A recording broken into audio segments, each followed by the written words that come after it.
Listo. Bueno, de nuevo buenas tardes. Aquí en Europa, buenos días. Allá en Colombia. Estamos en una nueva sesión de Physics by Drinkers. En el día de hoy tenemos una presentación muy interesante de parte de David Jaklish. Jaklish, él, así como la mayoría de nuestros presentadores, es egresado de la Universidad Nacional. Él hizo 2 carreras allá. Él terminó física y matemáticas. Después de eso, se fue a hacer su maestría en Europa, en Alemania, en la Universidad de Hamburgo, que recién la ha terminado y ahorita está comenzando sus estudios doctorales en matemáticas en esa misma universidad. Él es un gran amigo y una persona muy interesante y que seguramente nos va a compartir ideas muy chéveres hoy. Entonces, David, bienvenido y por favor. Nico, primero que todo, muchas gracias por esta calurosa introducción y también muchas gracias a todo el equipo de Physics by Drinkers por el espacio, ¿no? De poder hablarles hoy acerca de este tema que me interesa, que es las teorías de campo topológicas.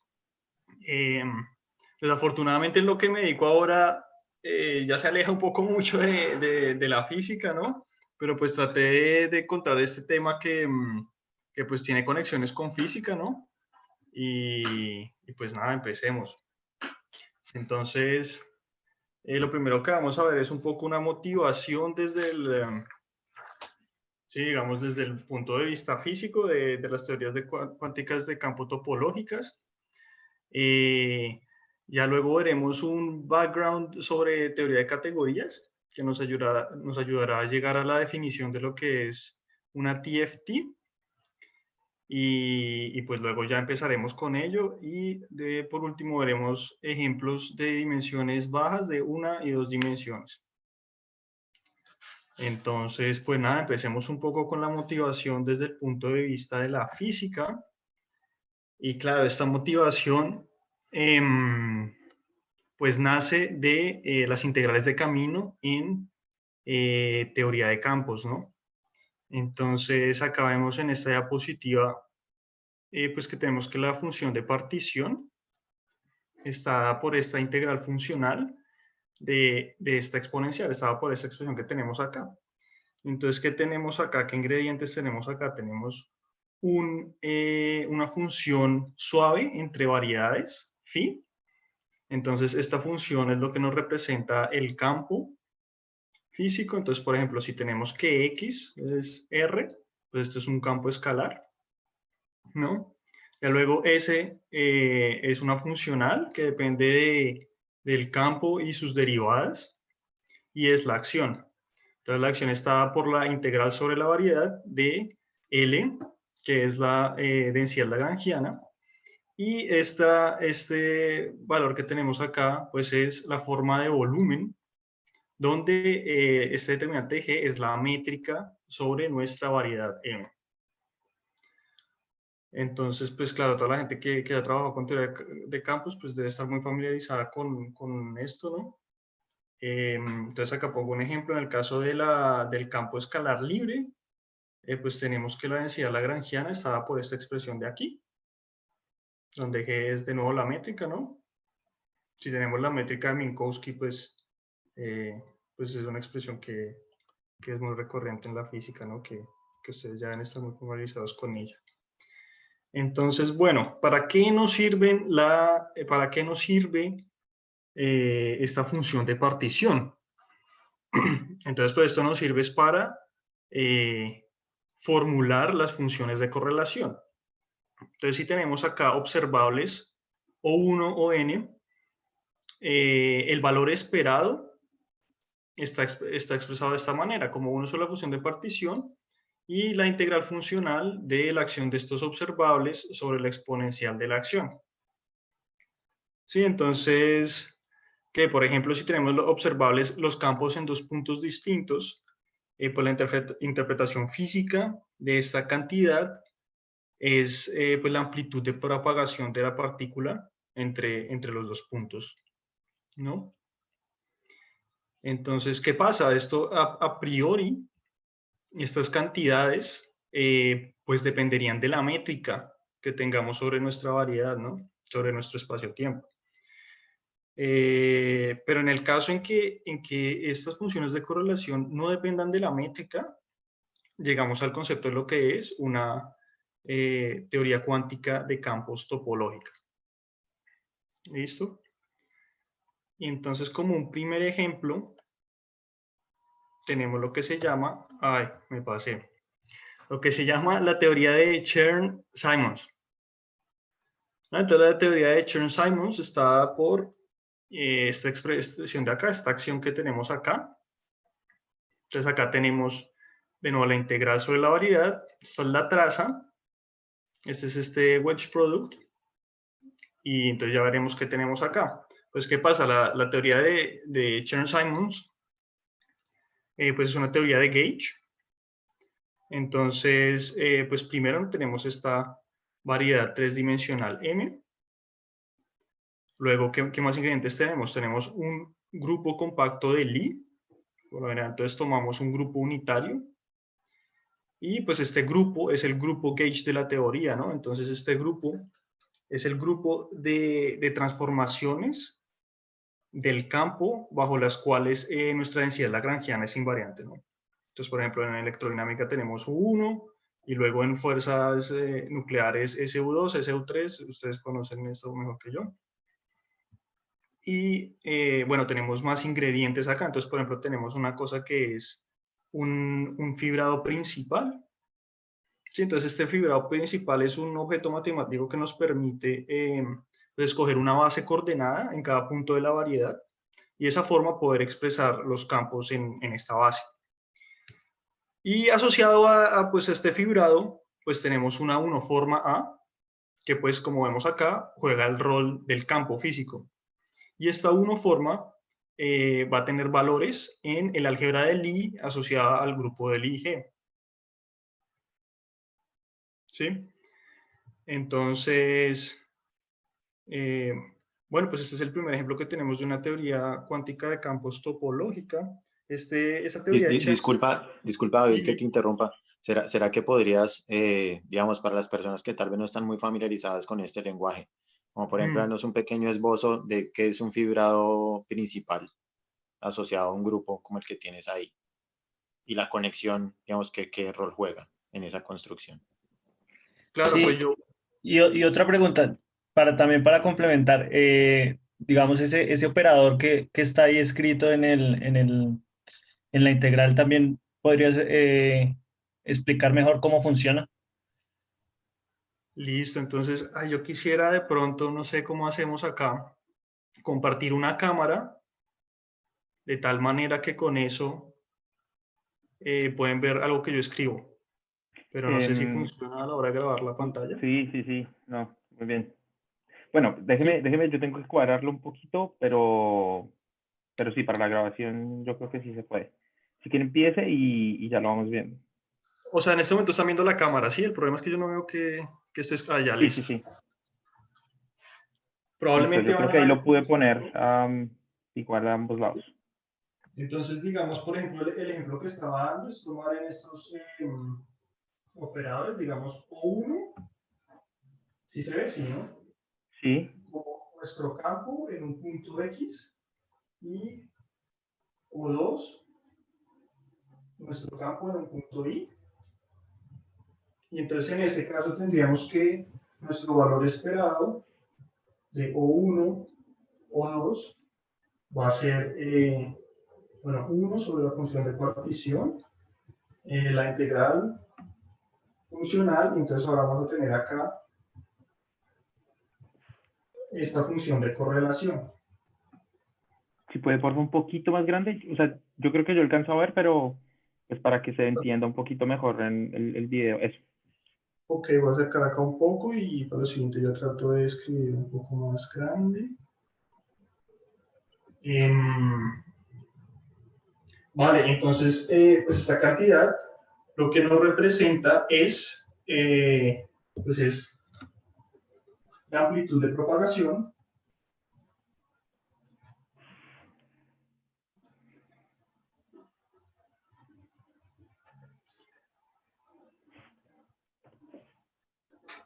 de una partícula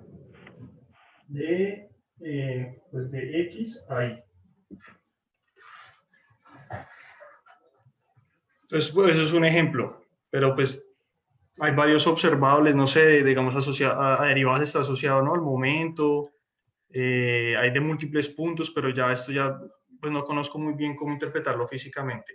No sé si hay gente que haya estudiado mucho más teoría de campos como para comentar al respecto.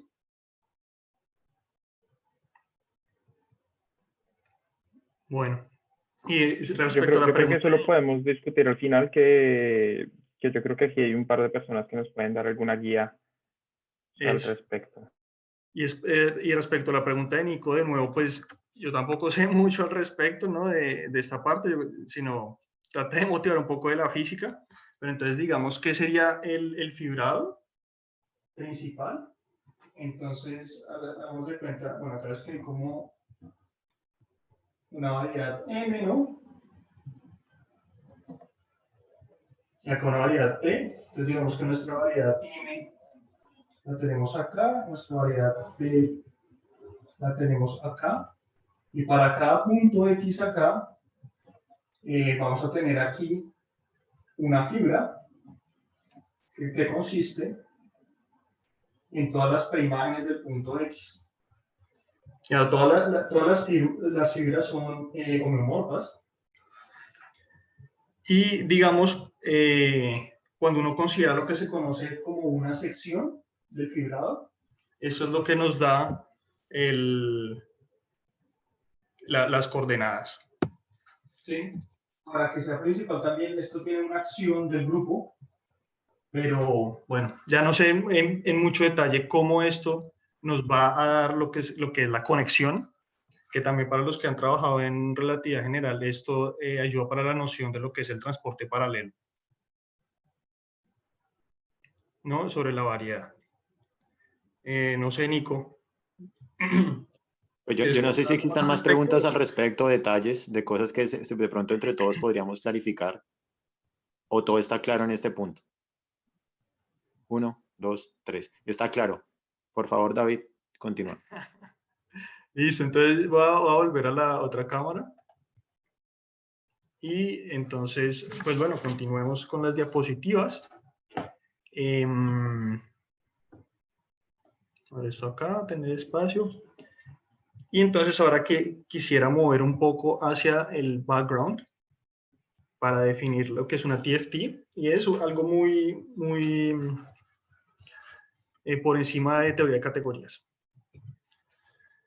Entonces, ¿qué es una categoría? Bueno, en la categoría tenemos una lista de información que tienen cierta estructura y cumplen ciertas propiedades. Entonces, básicamente, ¿qué tenemos? Una categoría se consta de lo siguiente, tiene de unos puntos, ¿sí?, un conjunto de puntos, digamos, que son los objetos de la categoría. Y denotamos como aquí se ve X y Z pertenecientes a la categoría. Esa es nuestra notación para decir que esos son puntos en la categoría. Y ahora tenemos otra parte de la información que son las flechas. Entonces, las flechas son entre dos puntos, ¿no? Entonces, para cada par de objetos tenemos un conjunto home entre X e Y de morfismos. Ese es el nombre que le damos a las flechas. Entonces, un morfismo F de X a Y. Ahora tenemos una condición que es que para cada objeto tenemos un morfismo identidad y tenemos una estructura que es la composición. Y la composición me dice que si tengo un morfismo de X a Y y un morfismo de Y a Z, entonces existe un morfismo llamado la composición que me va de X a Z, como vemos acá en este diagrama. Entonces, eso es lo que es una categoría. Entonces, de pronto otra vez pongo acá en la cámara esta, básicamente tenemos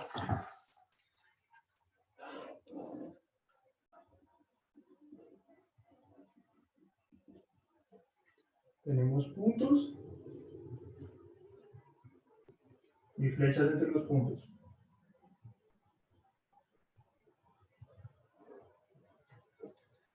Y ya podemos tener que hay puntos en los que no están conectados por ninguna flecha, demás.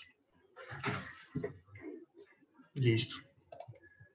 Ahora me dirijo al concepto de lo que es un funtor. Entonces, un funtor, de nuevo, viene dado por ciertas cosas que cumplen ciertas propiedades. Entonces, un funtor f entre dos categorías C y D, ¿qué información nos da? Para cada objeto en la categoría C, nos da un objeto en la categoría D. Cada X nos da un f de X. Y para cada morfismo, para cada flecha entre objetos X e Y en C, nos da un morfismo entre las imágenes de los objetos, entre los objetos f de X y f de Y en D. ¿Qué propiedades tiene que cumplir un funtor? Pues que preserva la estructura de la categoría. La estructura de la categoría es la composición.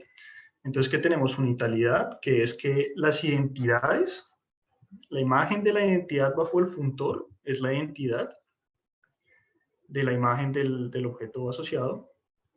Y la imagen de una composición es la composición de las imágenes. La funtorialidad.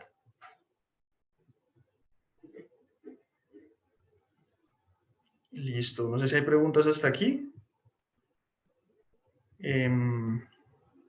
Ahora quisiera mover con lo que es el concepto de una categoría monoidal. Entonces, una categoría monoidal es una categoría que tiene estructura adicional. Y esta estructura cumple de nuevo ciertas propiedades. Entonces, la estructura, hagan de cuenta, es como un producto, ¿no? Entonces, ese producto se llama producto tensorial, que es un funtor entre C por C a C. Y básicamente, dados dos objetos en la categoría, nos da otro objeto en la categoría, que vamos a anotar X tensor Y. Ahora tenemos un objeto distinguido en la categoría, que denotamos como 1, y este objeto es tal que X tensor 1 es isomorfo a 1 tensor X, isomorfo a X. Y por último tenemos información adicional, que es unas restricciones de asociatividad. Entonces noten que acá, así mismo como en la unidad, no estoy diciendo que estos objetos son iguales, estoy diciendo que son isomorfos. De nuevo, en la restricción de asociatividad tenemos que X tensor Y tensor Z es isomorfo a X tensor Y tensor Z. Entonces hay muchas formas de elegir estos isomorfismos, pero parte de la estructura es una elección coherente de isomorfismos, así que cumplen ciertas condiciones. No quiero entrar mucho en detalle matemático de qué vienen siendo estas condiciones. Y que pues David, son disculpa. naturales. Sí, ¿Nos podrías dar, digamos, un ejemplo de alguna categoría monoidal que sea conocida para nosotros, solo que nunca le hemos puesto ese nombre, por ejemplo? Te puedo dar varios ejemplos, pero digamos, para la definición de una TFT voy a dar dos ejemplos. O sea, que necesito... Bueno. Entonces, a lo mejor ahí, pero luego puedo luego dar más ejemplos. Ah, no, Sí, perfecto. les anticipo una que es la categoría de espacios vectoriales sobre un cuerpo. Okay. Y una pregunta chiquitica ya respecto a la parte de los isomorfismos. Esos isos, o sea, no son, pues, digamos, de la manera en que uno típicamente caracteriza un morfismo iso, pues, digamos, que cumplan ciertas identidades, ¿no es cierto? ¿Cómo es que no sé, no estoy fresquito en eso? ¿Cómo era que pues, uno tiene los epis, los monos, y es simplemente seleccionarlos de esa manera que satisfagan esas condiciones y ya? Bueno, entonces primero un isomorfismo es una flecha en la categoría que tiene inverso bajo composición a ambos lados. Sí. Y ahora, claro, ¿qué pasa? Esto, a priori, este funtor que nos da un objeto, X tensor Y, y luego este objeto lo puedo otra vez multiplicar con X. Entonces acá tengo un objeto. Pero si lo hago en otro orden, en principio es un objeto distinto. Sí. Y de hecho lo que nos dice esta definición es que en muchos casos los objetos son distintos, pero son isomorfos, que es suficiente. Ahora, ¿qué pasa? Esta selección de isomorfismos tiene que ser coherente en el sentido de que algo que se llama el pentágono de MacLane. Sí. Digamos, si incluyes un cuarto objeto, hay muchas formas de escoger el bracket, ¿no? De por cuál voy primero. Entonces, todas las posibles composiciones, todos los posibles caminos de un bracketing al otro, le tienen que dar el mismo morfismo. Tienen que ser coherentes, el mismo morfismo. Y obviamente estos son, pues, tú conoces más de estos de isomorfismos naturales, ¿no? Entonces son naturales en las tres variables. También hay unas condiciones asociadas también a estos isomorfismos de la unidad. ¿Podrías de pronto compartir con nosotros alguna referencia, digamos, para las personas que estén interesadas en profundizar en este tipo de cosas? Digamos, este background de teoría de categorías, pues el libro clásico es el de Saunders Mac-Lane, ¿no? Sí. ¿Cómo es que se llama, Nico? No, el de Categories for the Working For Mathematician. the Working Mathematician, y ahí claro, ahí ya está categorías monoidales, pues de hecho Mac-Lane es el que introduce este concepto del pentágono y tiene el teorema de estrictificación, que de hecho es algo muy útil, porque nos dice que toda categoría monoidal es estrictamente equivalente a una categoría monoidal estricta. Es decir, en últimas, yo podría considerar estos isomorfismos como si fueran igualdades en la práctica. Entonces eso facilita mucho. Sí, aunque bueno, digamos que creo que el Working Mathematician es un poco brutal como para abordarlo así de buenas a primeras, si uno no... Hay un libro, digamos, mucho más moderno, del 2010 o así, que yo lo uso bastante, que se llama Tensor Categories, de Etinghoff. Y por supuesto ahí se desarrolla toda la teoría de representaciones de categorías tensoriales, categorías monoidales, etc. Ok, gracias. Continúa, por favor. El de Emily Real, sí. Bueno, y digamos ahora, pues tenemos la posibilidad de adicionar estructura a una categoría monoidal, que sería la estructura de un braiding o de un trenzado, se traduce a veces al español, y es de que podríamos conmutar este producto, salvo isomorfismo, y nuevo estos isomorfismos, esta elección tiene que ser coherente bajo ciertas condiciones, que no quiero decir, pero que tienen forma de un hexágono, pero sí, hay que tener presente que, digamos, no toda categoría monoidal tiene una elección de tales isomorfismos, así como, digamos, no todo grupo es abeliano o no todo anillo es conmutativo, o es una categorificación de estos conceptos. Y acá vemos que ya, pues, el hecho de tener estos isomorfismos nos muestra el nivel de complejidad al que se llega cuando uno categorifica, ¿no? Siempre categorificando llega a un nivel de complejidad mayor. Bueno, entonces, digamos, esto sería lo que es una categoría simétrica monoidal. Y creo que entonces ya estaríamos listos para empezar. Ahora sí, a lo que vinimos. A lo que venimos vamos. Entonces, de nuevo a la pregunta, Nico, entonces ejemplos. El primer ejemplo que tenemos es, consideremos un cuerpo, entonces los números complejos, consideremos los números complejos, y entonces asociados a los números complejos hay una categoría simétrica monoidal, que es la categoría de espacios vectoriales. Entonces la denotamos así, vec sub C, si son los números complejos, y tenemos que los objetos son espacios vectoriales sobre C, la flecha, los morfismos, son transformaciones lineales entre dos espacios, ¿no? Tenemos, bueno, composición, lo que conocemos, la composición de las transformaciones lineales, las identidades de los espacios vectoriales. Y ahora la estructura monoidal está dada por lo siguiente. Entonces tenemos el producto tensorial, es el producto tensorial clásico sobre el cuerpo, y la unidad es el cuerpo, ¿no? O el espacio vectorial distinguido de dimensión 1. Entonces, cuando uno hace un producto tensorial entre un espacio vectorial y el cuerpo, pues esto se isomorfa al espacio vectorial original. Entonces, como para quedar un poco un ejemplo de qué serían estas restricciones asociativas, pues en este ejemplo es un poco básico, no se alcanza a ver que hay muchas posibilidades de elección, pero pues acá vemos. Entonces, si tenemos tres espacios y hacemos este bracketing distinto, pues ese es el isomorfismo canónico que nos darían estas restricciones asociativas. Y luego el braiding es algo similar. Simplemente es intercambiar, hacer el switch entre los dos vectores.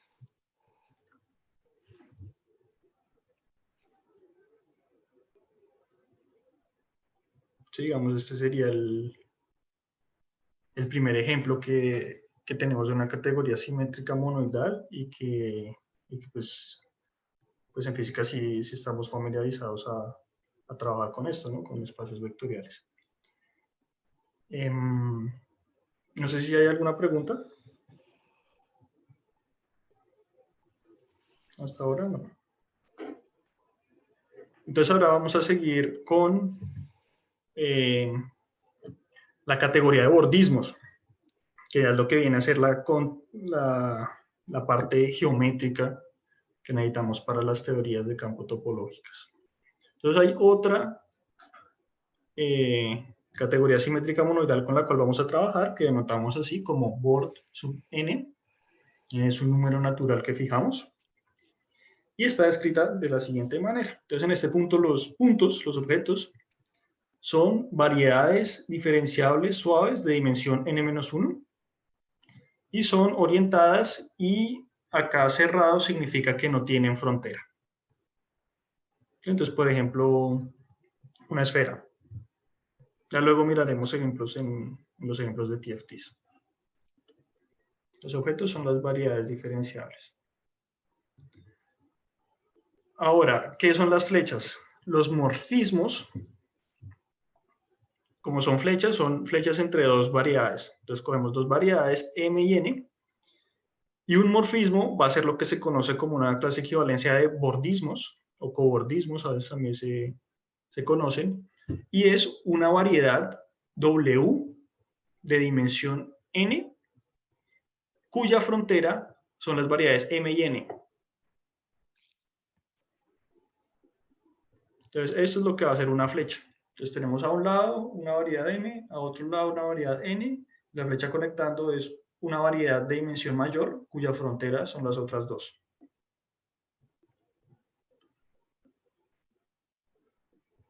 Listo. Ahora, ¿qué más información necesitamos? Algo muy importante, la composición. La composición. Entonces, la composición está por algo que se llama, ¿cómo se dice esto? El pegamiento de bordismos.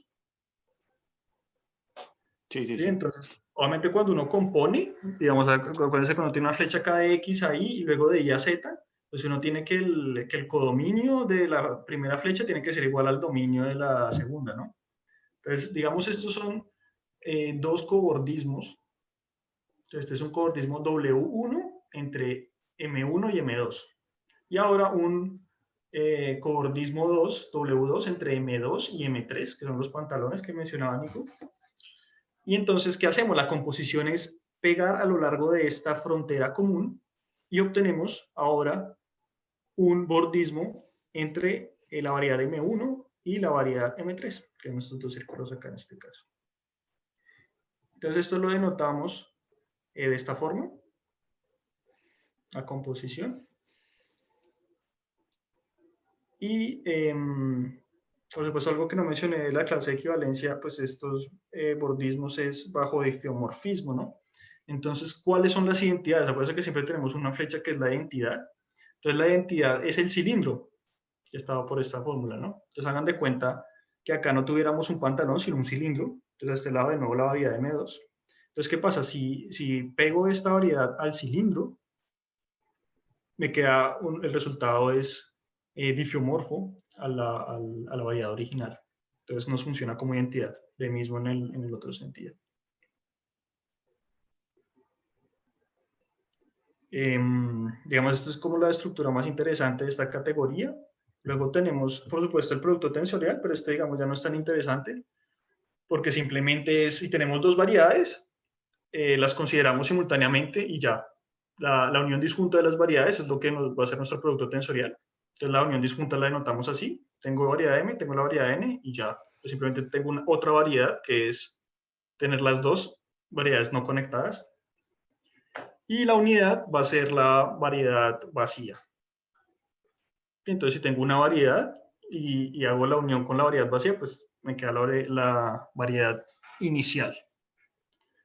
Por supuesto, esto es trivialmente asociativo. O sea, igual si junto esta con este, luego considero la tercera, casi consideré las dos últimas primero y luego la inicial.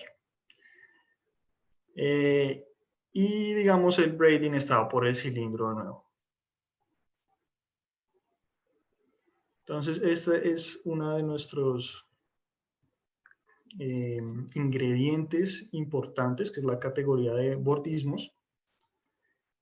Y con esto ya podríamos estar listos para definir lo que es una teoría topológica de campos TFT. Entonces, no sé si hay preguntas hasta aquí.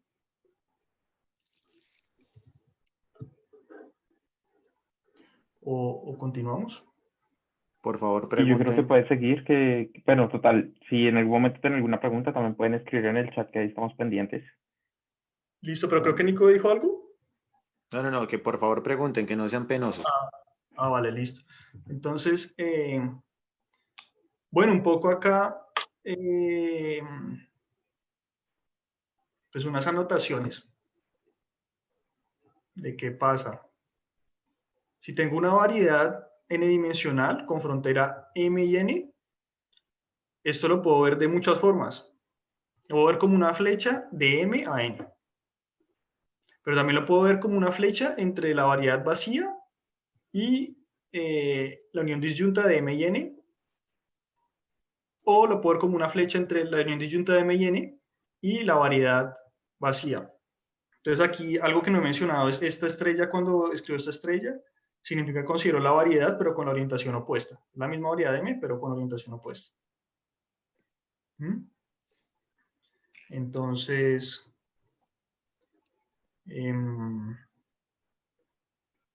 sí, nuestra variedad de... ¿Sí? Yo tengo una pregunta. ¿Ese cambio de orientación funciona con algún tipo de conjugación? ¿En algún sentido? ¿Cómo así conjugación, Nico? Entonces, digamos, es que, bueno, pues yo estoy pensando en este momento en cosas como, digamos, cuando uno está trabajando en un topos, ¿no? Y digamos que uno tiene el clasificador de subobjetos. Y ahí en el clasificador de subobjetos, por ejemplo, si uno tiene una topología de Grothendieck definida sobre la categoría 1, inmediatamente en el clasificador de subobjetos va a tener un operador chiquito, que es esa lo que llaman la topología de Lovir-Tierney, ¿no? Y eso actúa, pues eso es un retículo y tiene unas propiedades, y de ahí es que viene como toda esa idea, toda esa historia de que los topos tienen su lógica interna, ¿no? Porque claro, yo tengo ese retículo allá en el fondo, y entonces se generan como esos operadores, en particular esa topología Lovir-Tierney es un operador unario y funciona como un tipo de clausura. Entonces, pues claro, yo me pongo a pensar si de alguna manera este tipo de cosas funcionarían a sí mismo, porque digamos, un ejemplo típico cuando uno está estudiando esas lógicas intuicionistas allá abajo es el cambio de la negación, ¿no? Y el hecho de que la negación ya que uno niega dos veces, eso no es igual a lo que uno tiene al principio.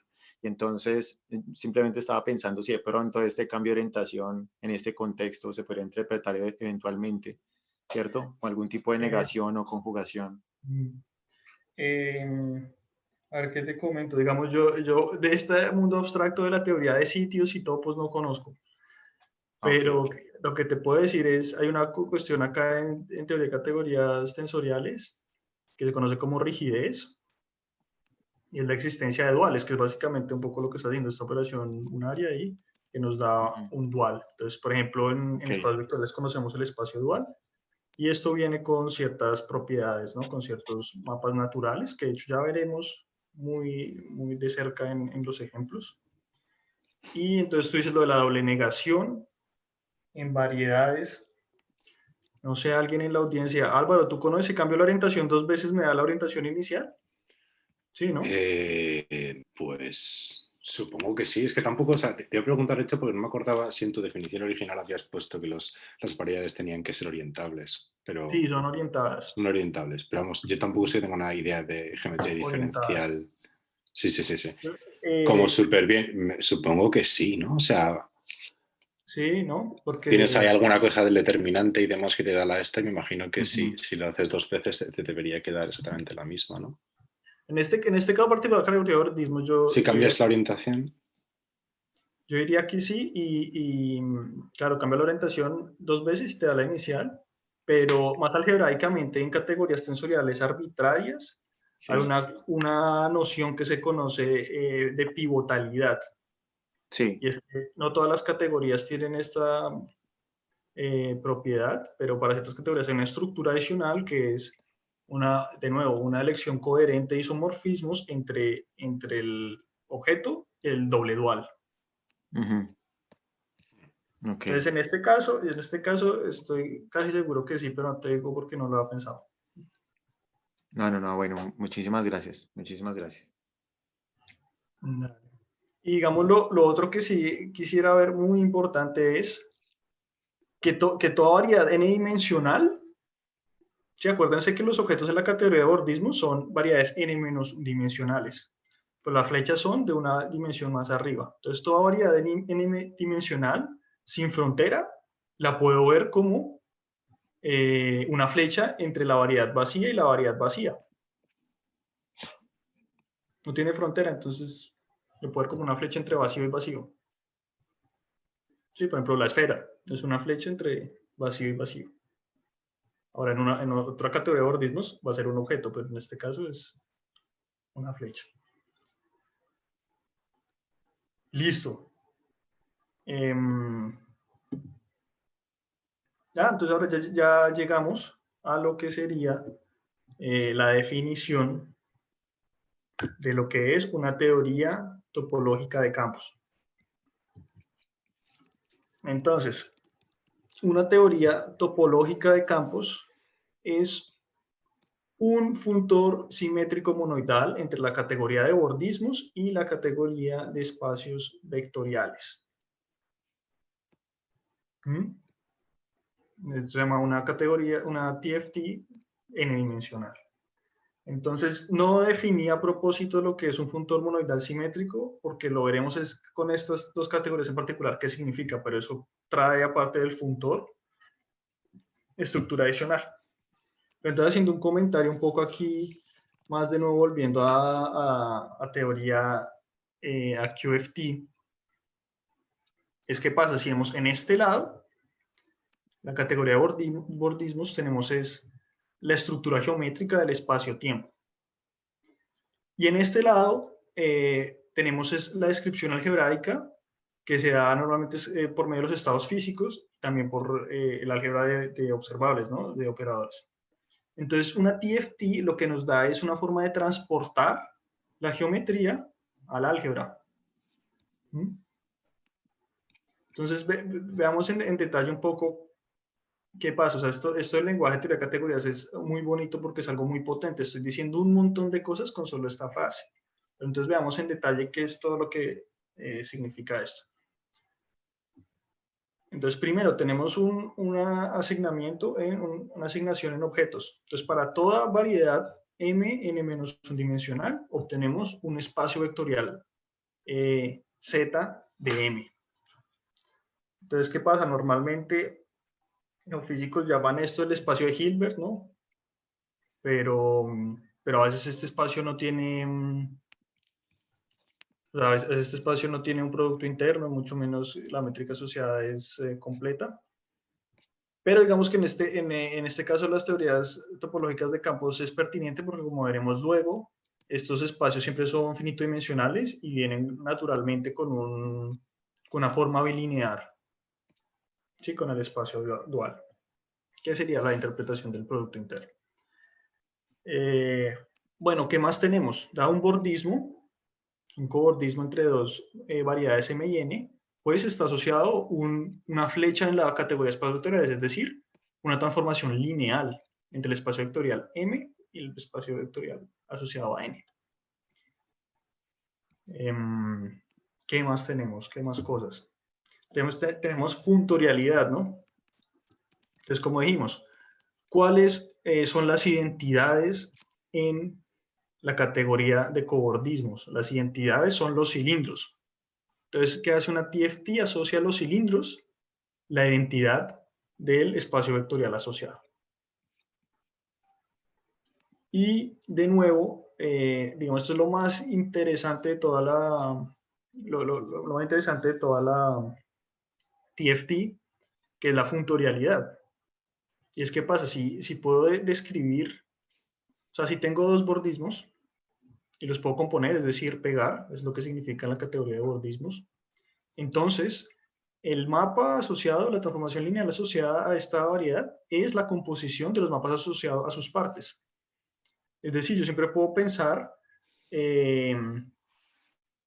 mi variedad por sus partes. Y todo esto es compatible de una forma coherente.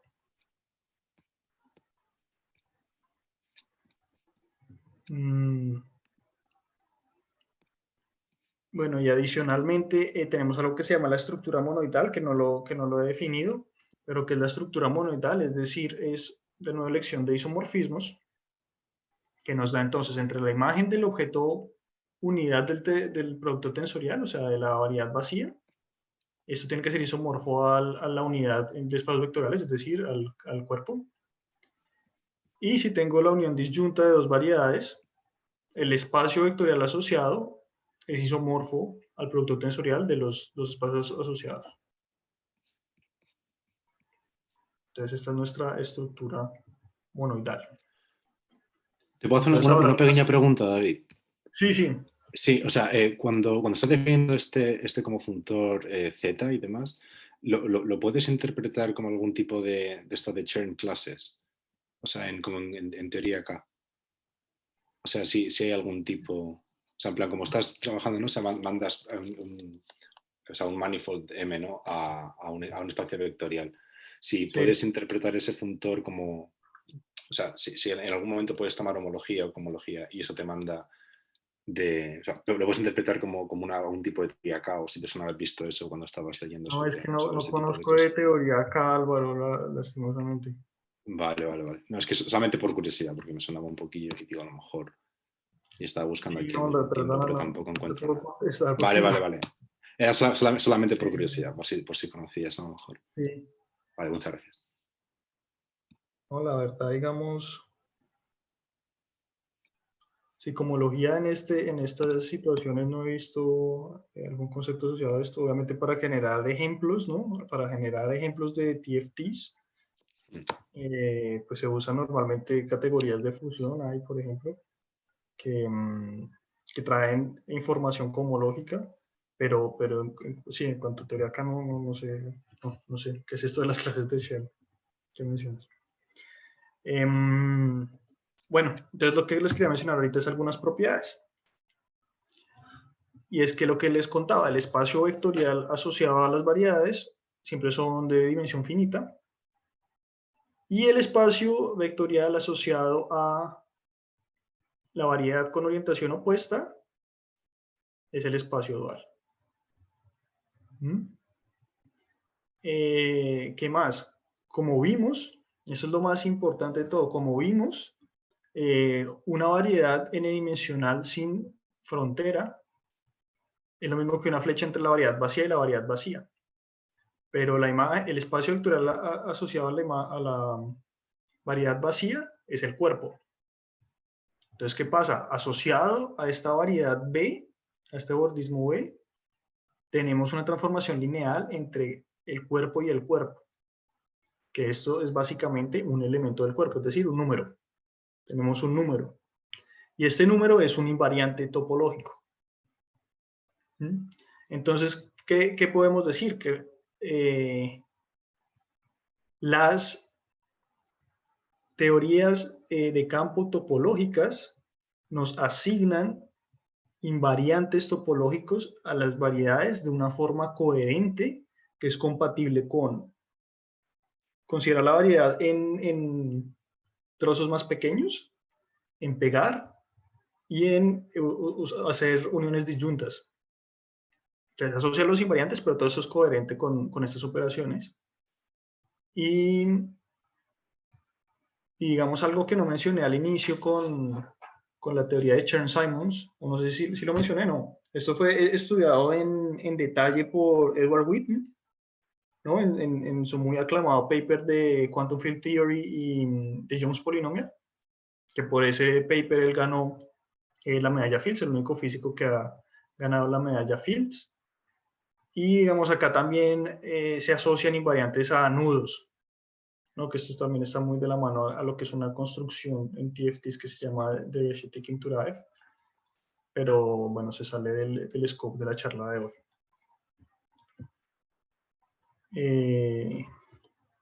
Entonces ahora quisiera continuar con unos ejemplos que son unas caracterizaciones de las TFTs de bajas dimensiones en términos de objetos matemáticos conocidos. Entonces, digamos, consideremos primero una dimensional, TFTs de una dimensión. ¿Qué es una TFT de una dimensión? Bueno, es un funtor simétrico monoidal entre la categoría de bordismos 1 y espacios vectoriales. Entonces, veamos un poco más en detalle la categoría de bordismos 1. Bueno, los objetos que son variedades sin frontera orientadas cero dimensionales. Entonces, ¿qué son estos? Son simplemente uniones disyuntas de puntos. Y aquí voy a denotar más o menos por la orientación. Punto con orientación positiva o punto con orientación negativa. Ahora bien, entonces son los objetos, variedades cero dimensionales. ¿Qué son los morfismos? Son cobordismos, es decir, variedades de una dimensión conectando las variedades de cero dimensiones, es decir, los puntos. Entonces son clases de difeomorfismo de líneas conectando puntos orientados. Entonces, por ejemplo, acá tenemos, esto sería un bordismo entre este objeto, esta variedad cero dimensional, punto plus, menos, más, menos, al, más, menos. Noten que acá, por ejemplo, esta es una línea de la vacío a la vacío, ¿no? Simplemente conectando estos puntos. Y estas flechitas simplemente me indican la orientación de la línea. Esto es un ejemplo de un bordismo en esta categoría.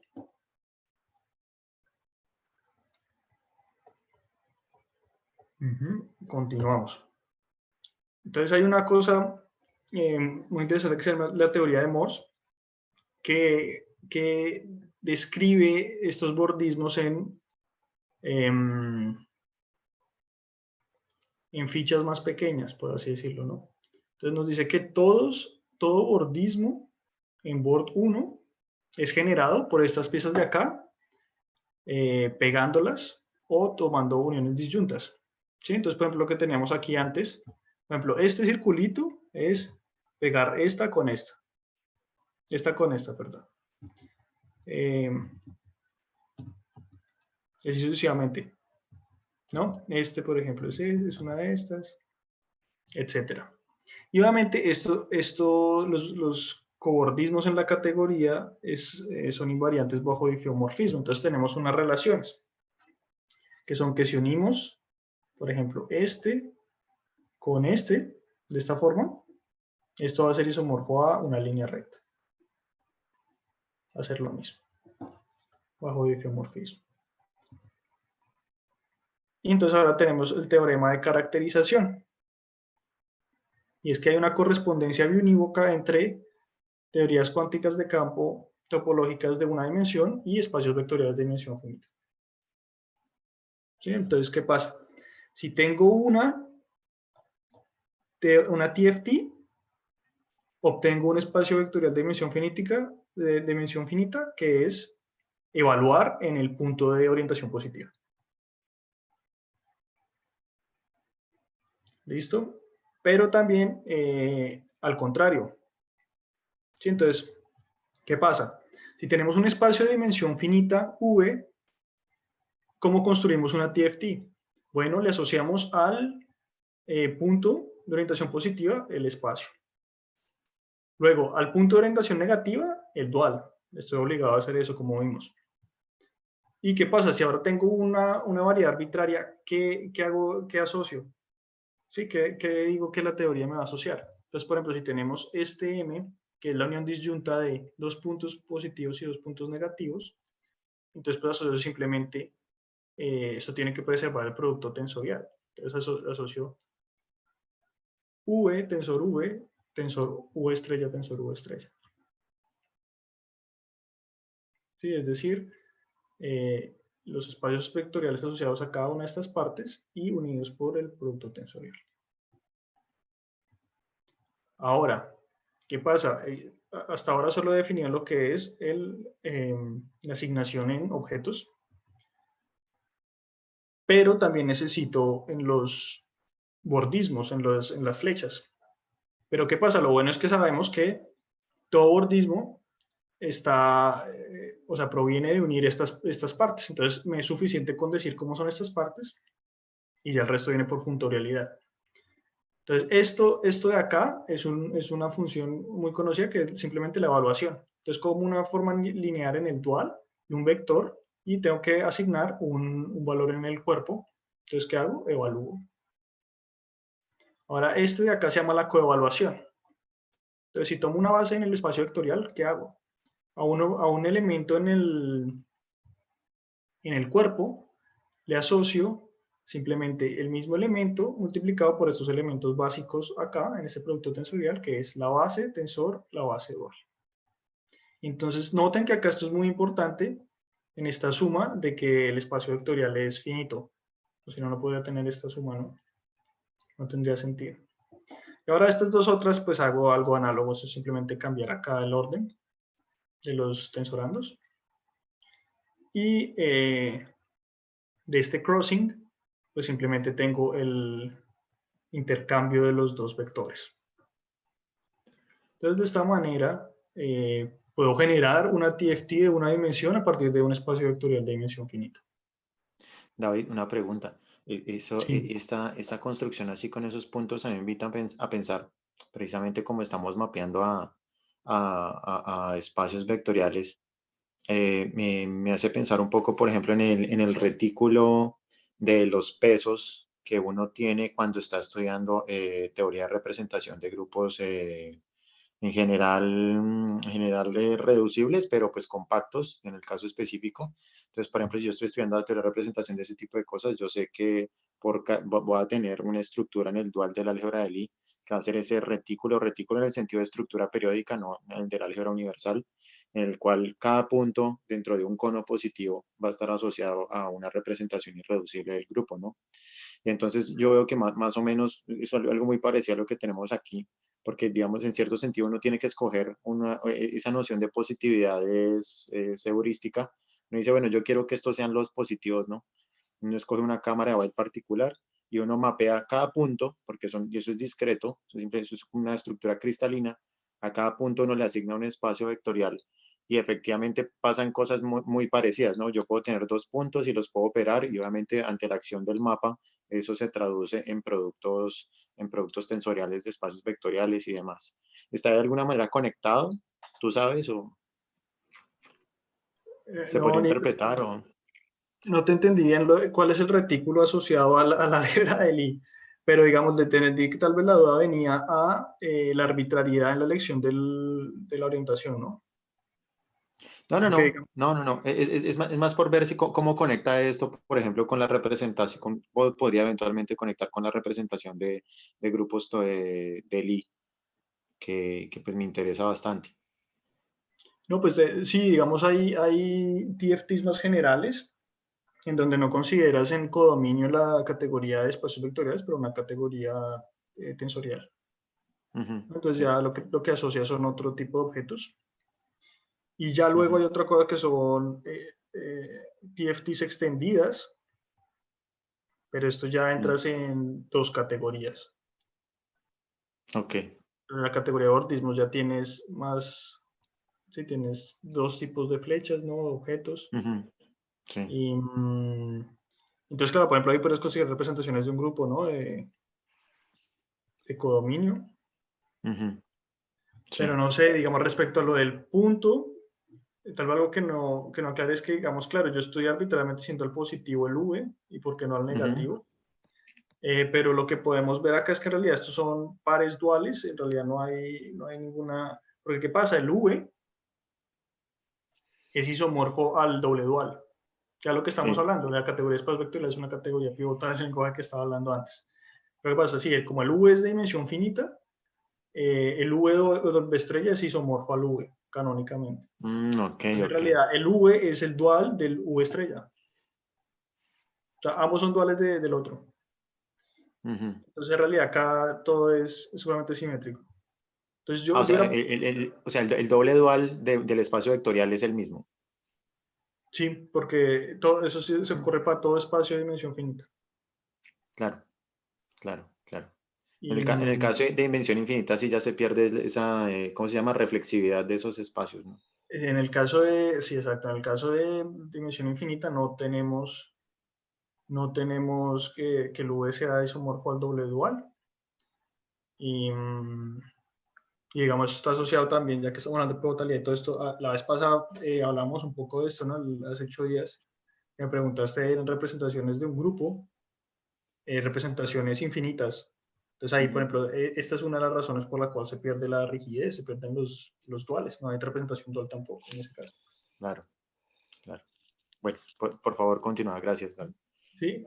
Y claro, entonces, por ejemplo, acá, si tuviéramos, y este es otro problema, si tuviéramos dimensión infinita, esta suma no tiene sentido. O no tendríamos un mapa canónico de tal manera que necesitamos. Ujú. Entonces, digamos también estas TFTs en parte, pues no sé, de lo que me acuerdo cuando veía mecánica cuántica, normalmente el espacio de Hilbert que uno tiene son infinito dimensionales, ¿no? Entonces en este caso vemos que es otro tipo de fenómenos lo que se tratan de describir. Sí, por ejemplo, esto se ha aplicado en el efecto Hall cuántico fraccionario, que también se habló en las charlas hace no mucho, pero no sé exactamente cómo se aplica en ese fenómeno. Y en computación cuántica y en otras áreas Sí, ya claro. alejadas de teoría de campos. Sí, sí, sí, sí, sí. Sí. Es un formalismo Así. matemático muy bonito y muy bien estudiado. Sí, sí, de hecho, precisamente todo este ejercicio de la mecánica cuántica pictorial con estos manes de Oxford que está completamente basado en estas categorías simétricas monidales y que es muy, muy interesante precisamente porque pues, se pueden interpretar como teorías de proceso, ¿no? Y cualquier como sistema que procese información puede ser escrito con estos diagramas. Es muy, muy interesante. Gracias. Entonces, yo creo que ahora podríamos continuar con ejemplos de 2 dimensiones. Entonces, en este caso, todos los objetos o sea, los objetos son ¿qué? Variedades de una dimensión y todos los objetos serían uniones disyuntas del círculo. ¿Por qué? Porque tienen que ser variedades cerradas, sin frontera. Entonces, todos son homeomorfos a uniones disyuntas del círculo. Y en este caso también tenemos unos generadores, que son los siguientes bordismos.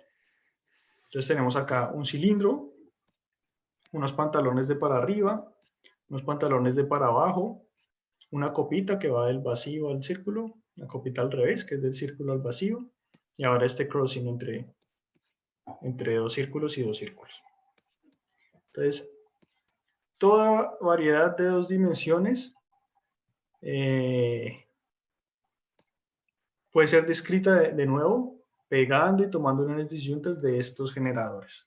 Y, por supuesto, debido a la invariancia de bajo difiomorfismo, tenemos ciertas propiedades.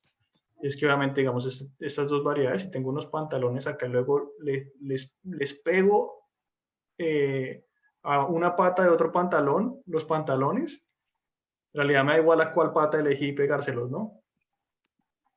Y lo mismo al revés, que acá pegué dos patas, entonces sí, me da igual si las pegué de esta forma o de esta otra forma, por ejemplo. Y si tapé a cada uno de estos pantalones con una copita de estas, pues es lo mismo que haber tenido un cilindro, porque ahora solo tengo un hueco, solo me puedo meter una pierna, ¿no? Y lo mismo al revés, verlo de arriba para abajo no cambia las cosas. Entonces, estas son las relaciones que tenemos.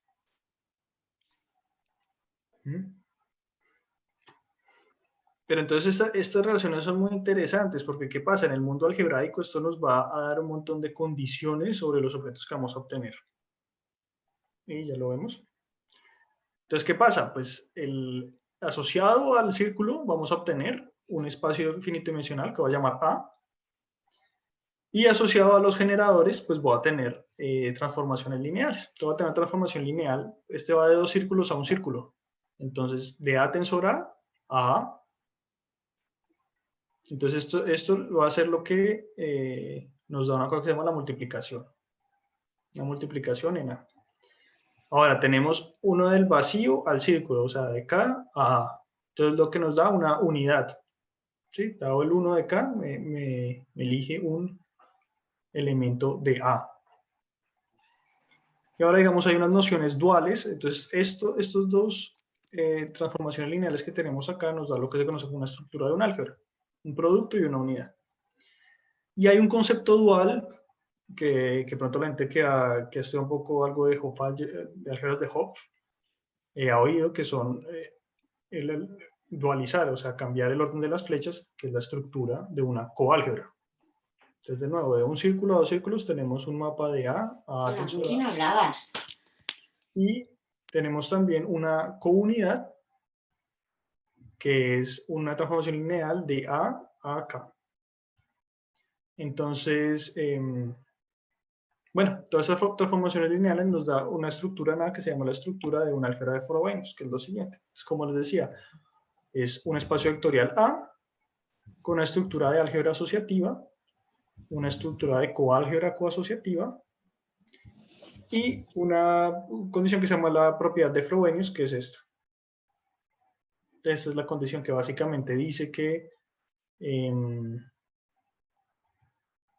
digamos, este coproducto es un morfismo de bimódulos. Entonces, este concepto de álgebra de Frobenius es un poco un concepto más de como una generalización de lo que es una álgebra de Hopf. Entonces, ¿qué ejemplos tenemos de esto? Para todo grupo finito hay una construcción que se llama el álgebra del grupo. Eso tiene una estructura natural de una álgebra de Hopf. Lo mismo para toda álgebra de Lie. Hay una construcción que se llama el álgebra envolvente del álgebra de Lie.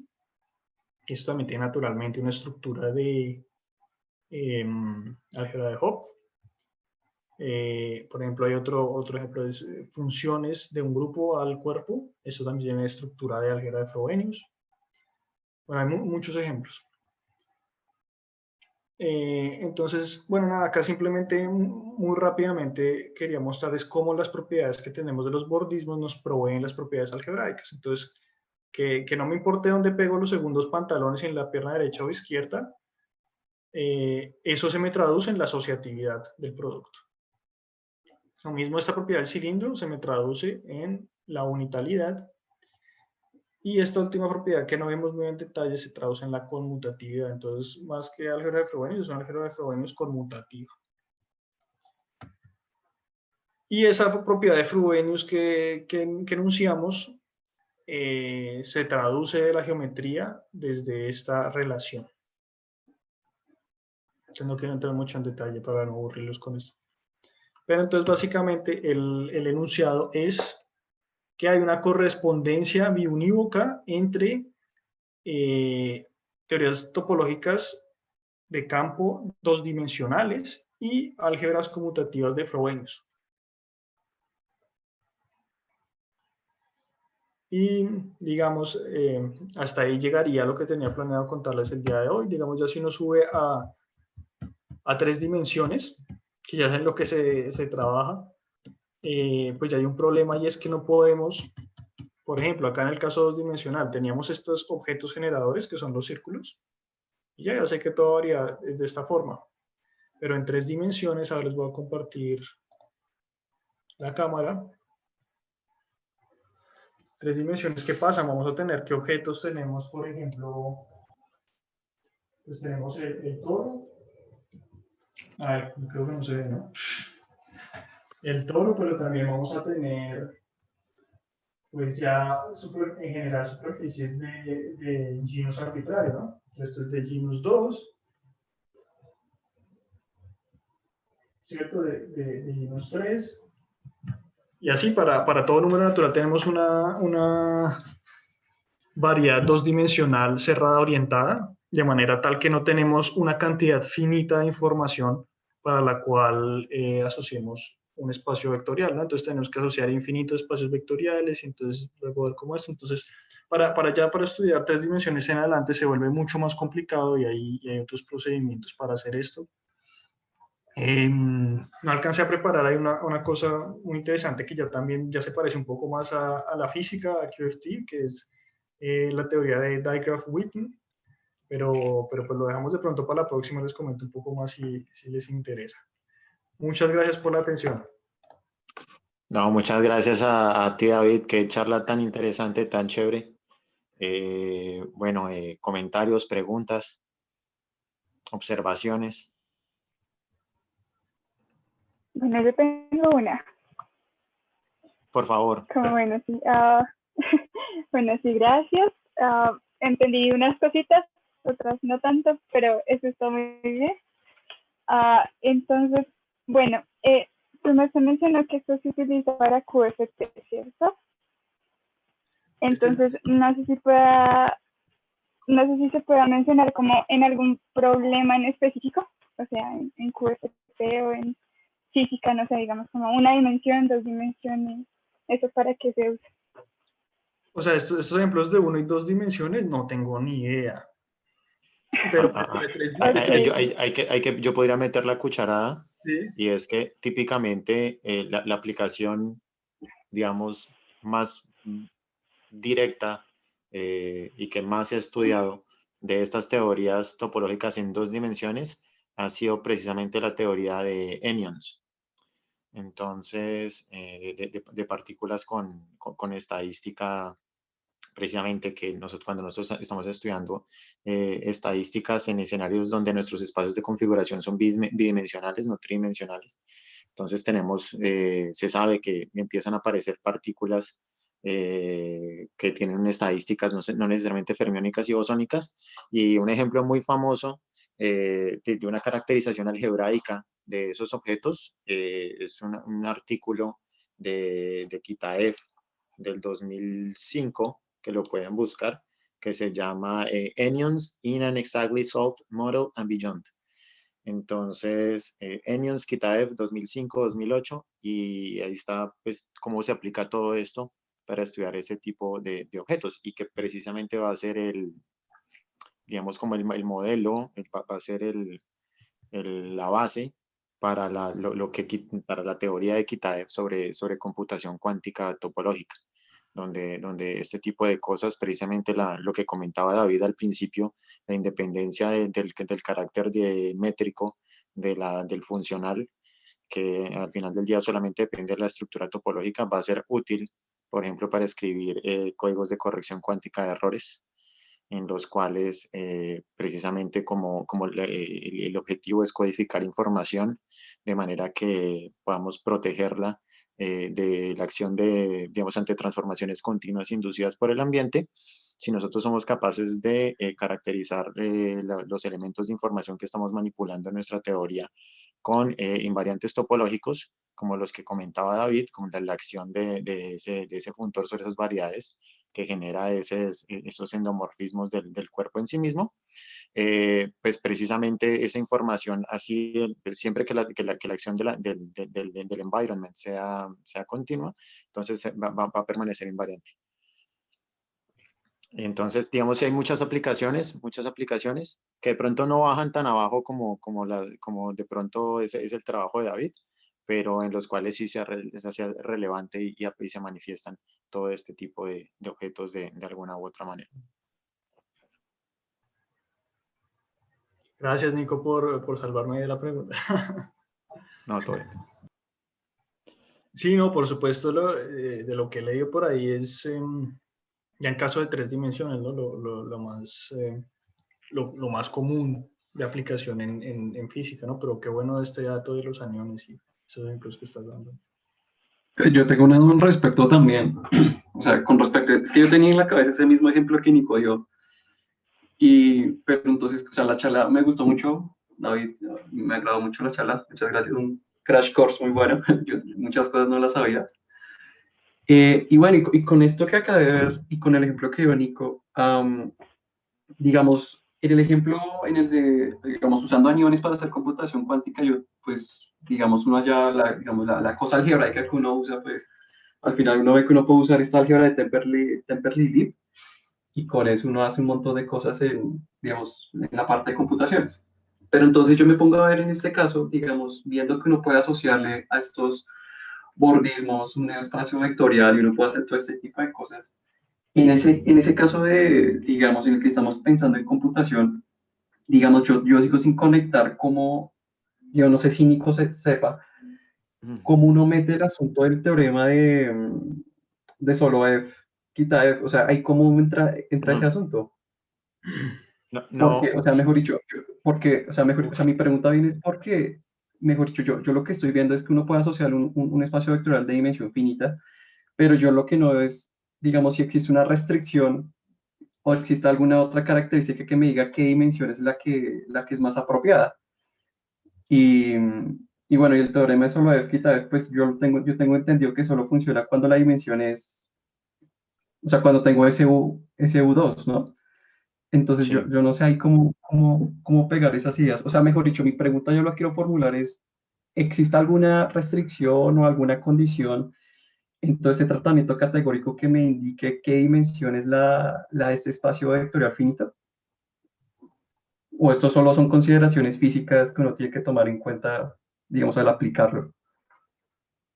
Que este espacio sea, el espacio asociado sean de dimensión finita es matemáticamente obligado, pues. Pero ahora sí, para la aplicación, no sé, Nico, si Sí, tienes... pero digamos, no hay ninguna condición que indique que sea tal dimensión. ¿Cómo, perdón? O sea, mejor dicho, mi pregunta solo viene desde, o sea, yo entiendo que desde la matemática, yo sé que esos espacios vectoriales tienen que ser de dimensión finita. Sí, sí, sí. Ah, que por qué Eh, no 4 o 5 el espacio vectorial. sí, exacto. Ah, sí, no, pues en general son distintas TFTs, ¿no? Eh, Ujú. pero pueden ser de cualquier dimensión. Ah, ok. O sea, yo tengo esa libertad de escoger la dimensión que yo, Sí, o sea, digamos, quiera.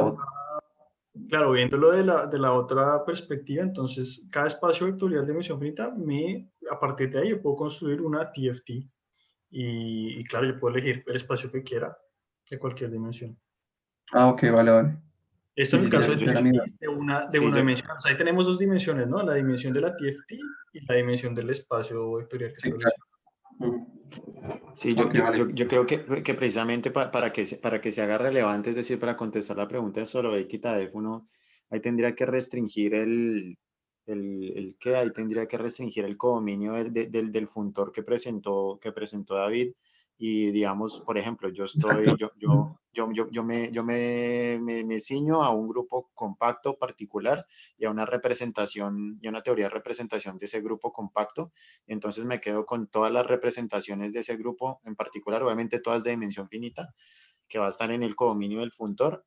Y pues sí, yo me imagino que eso tendrá unas restricciones.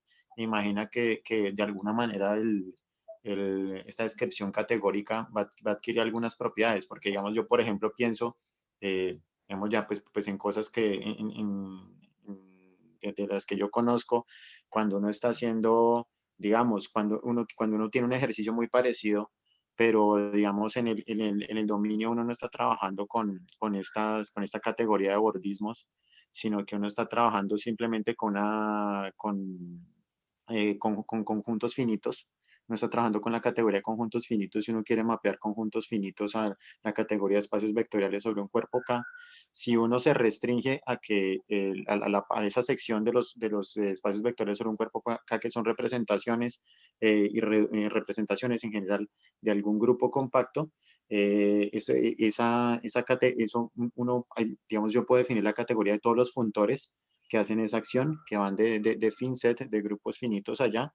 Eso me va a formar una categoría en sí misma y va a tener unas propiedades, unos invariantes muy particulares, muy interesantes y que, digamos, van a ser muy relevantes a la hora de, por ejemplo, estar estudiando posibles espacios de Fock y demás. Ujú. Entonces, yo creo que sí se puede, sí se puede. O sea, no, en este momento es solamente una intuición de que seguramente cuando yo me restringo a esa acción particular, cuando me restringo a las representaciones de algún grupo compacto particular, seguramente iba a haber algo, pero ni idea, ni idea. Y tocaría que nos sentáramos a leer más a profundidad. Vale, vale, muchas gracias. ¿Alguna otra pregunta, algún otro comentario? Sí, ahorita iba a seguir preguntando y el micrófono estaba apagado. Entonces, bueno, hablando de categorías, ¿qué Sí. se trata como categoría en física? O sea, como en esto de la computación cuántica topológica y todo esto, como que, ¿cuál sería la categoría en ese caso? O, sí, no sé, puede ser muy básica la cosa, qué pena. O sea, digamos que lo bonito de la teoría de categorías es que es el lenguaje matemático, ¿no? En el cual podemos describir todas estas ideas. Entonces, por ejemplo, esta idea de la TFT, de hecho, fue originalmente formulada por Atiyah y Sigal, pero ellos tienen una lista de axiomas, ¿no? Pero todo esto en lenguaje categórico queda sumamente condensado en el hecho que dijimos, no, pues simplemente tenemos es un juntor simétrico monoidal entre estas dos categorías monoidales. Entonces, digamos, la categoría, o sea, el lenguaje, o sea, es un lenguaje que nos ayuda a describir esto mucho mejor. Ujú. ¿Ustedes quieren hacer alguna pregunta? Como, sí, como un Yo, ejemplo. sí, yo podría complementar de pronto la respuesta de David en ese sentido, y es que, digamos que como lo menciona David, la teoría de categorías es una teoría que es transversal a la matemática y que, pues de hecho, pues algunas personas, pues en algún su momento dijeron que esto podría, pues constituir como un nuevo marco de referencia para los fundamentos de la matemática, precisamente por su poder expresivo tan grande. O sea, básicamente casi que todas las cosas prácticamente todas las cosas que uno trabaja a nivel matemático en física, pues son expresables en cierto sentido dentro de este lenguaje. Ahora, que ya estemos hablando propiamente que tenga un uso, es decir, que introducir el concepto de categoría sea significativo para las discusiones que están manejando, es algo relativamente reciente. Es algo relativamente Ujú. reciente que arrancó, pues precisamente que fue motivado por esta gente en Oxford, principalmente Bob Coek. Bob Coek, Ujú. voy a escribirlo ahí en el chat, simplemente como para cuestión para las personas que estén interesadas. Denme un segundo, que yo no sé cómo se hace esto. Listo.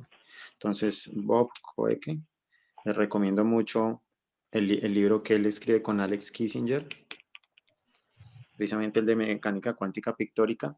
Y entonces la cuestión es que ahí la idea es está inspirado sobre la pregunta que surgió a principios del siglo XX, más o menos entre 1999 precisamente y el 2001, sobre la relevancia de la teoría de la información, no solamente como, es decir, no solamente entender las teorías de la física como capaces de generar dispositivos que procesen información, sino que la teoría de información en sí misma utilizarse para entender objetos pues sistemas de la física. Entonces, digamos, ahí de cosas muy relevantes fueron, como por ejemplo, el famoso artículo de Seilinger sobre el axioma de información, de que un sistema físico puede almacenar al menos un bit y demás cosas. Entonces, ese cambio de perspectiva invitó a la gente a pensar, bueno, listo, antes nosotros podíamos decir, entendiendo las leyes de la naturaleza, o podemos armar computadores.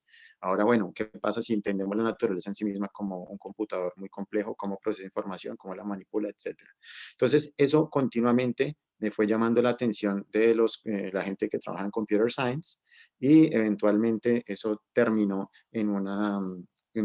digamos, en una abstracción de las teorías de la física, de los sistemas físicos en particular, precisamente como teorías de proceso. Entonces, las process theories son cosas que de alguna manera bajo unos axiomas informáticos claros, a ti te procesan información de una manera determinada. Entonces, si estás trabajando con sistemas clásicos, pues obviamente eso va a funcionar de una manera específica. Si estás trabajando con sistemas cuánticos, vas a trabajar de una manera específica.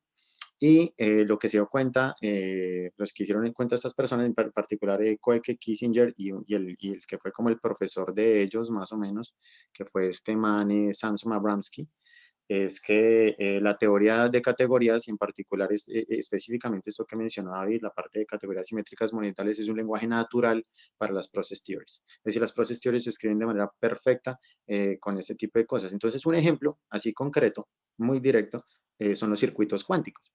Entonces recordemos cómo está escrito un circuito cuántico. Un circuito cuántico, yo tengo una serie de inputs, ¿cierto? Y esos inputs me corresponden a, pues, puede ser cualquier cantidad de cosas. Pueden ser los modos de algún sistema cuántico y yo tengo, por ejemplo, alguna partícula y pueden ser modos espaciales o modos de spin o cualquier cosa. O si estoy trabajando en el lenguaje de las partículas indistinguibles, pues ese es el número. Yo tengo diferentes modos y tengo un número de partículas distribuidos en cada modo y demás. ¿Y yo qué es lo que hago? Yo tomo eso, lo mando a través de unos canales y eso llega a algún aparato, alguna caja que transforma información, ¿cierto? Y esa caja, pues digamos, si yo estoy en computación cuántica, ¿qué es? Eso es una unitaria, ¿no? Eso es un gate, eso es un quantum gate, un X, un Z, lo que tú quieras. Y después eso sale al final otra cosa. Y entonces lo que se dieron cuenta estas personas es que los gates van a conformar los objetos de la categoría, ¿cierto? Y entonces tú puedes tener productos tensoriales entre los diferentes gates que están actuando sobre diferentes canales. Entonces ahora imagínate, así como lo estaba mencionando ahorita David, hacer el producto tensorial. Entonces yo tengo eso una unitaria aquí, una unitaria por acá. Y lo que estoy manipulando es información cuántica que ya por la izquierda, que ya por la derecha. Y los morfismos van a ser los canales, van a ser esos wires, los alambres que me están conectando entre esos diferentes objetos. Entonces eso va a ser muy interesante porque eso va a tener todas las propiedades que David acaba de mencionar.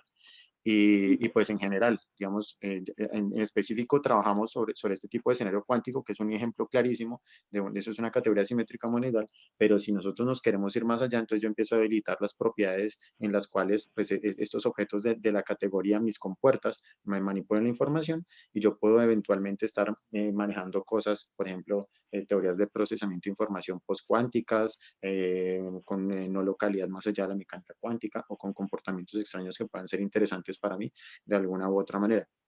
Es muy interesante, muy interesante, porque digamos, por ejemplo, Abramsky hizo trabajos en eso, ¿cuándo fue? Creo que fue en el 2012, 2013, con este tipo, me olvidó, en los cuales ellos son capaces de, por ejemplo, sin asumir nada, solamente como entiendo como un conjunto minimal de principios que toda teoría de la física debería respetar, como no signaling y demás, ellos pueden llegar a caracterizar, por ejemplo, no localidad o contextualidad de la teoría de procesamiento de información que se está manejando, aprovechándose de propiedades categóricas fuertes, utilizando teoremas fuertes de teoría de categoría y en particular ellos lo hacen como homología sobre este tipo de cosas y ellos pueden encontrar testigos, elementos de grupos de cohomología que te dicen, mire, esta teoría, como usted está manipulando la información, es exactamente una teoría cuántica o no es clásica. O cosas de ese estilo. Entonces, es como una forma de escribir de una manera puramente categórica y geométrica análogos a las desigualdades de Bell. Entonces, eso es algo muy reciente, de 7 años, 8 años para acá, y que pues hasta ahora todavía le estamos sacando el jugo a todas las cosas que pueden ocurrir de ahí. Recientemente se está utilizando para estudiar precisamente por esta noción de orientabilidad, de dirección, como de flujo que tienen este tipo de estructuras para entender causalidad, de estructuras causales.